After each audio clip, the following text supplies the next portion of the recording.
पैगंबर, मेरी तरफ से लोगों को कह दो कि ऐ मेरे बंदो, जिन्होंने अपनी जानों पर ज्यादती की है, अल्लाह की रहमत से नाउम्मीद न होना।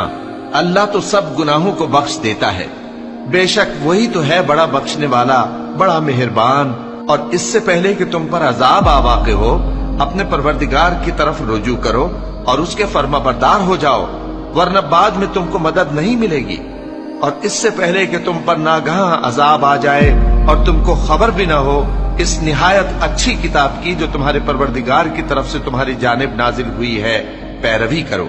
ऐसा न हो कि उस वक्त कोई शख्स कहने लगे कि हाय उस कोताही पर अफसोस है जो मैंने अल्लाह का हक मानने में की और मैं तो हंसी ही करता रहा। या ये कहने लगे कि अगर अल्लाह मुझको हिदायत देता तो मैं भी परहेजगारों में होता। या जब अजाब देख ले तो कहने लगे कि अगर मुझे फिर एक दफा दुनिया में जाना हो तो मैं नेकूकारों में हो जाऊं।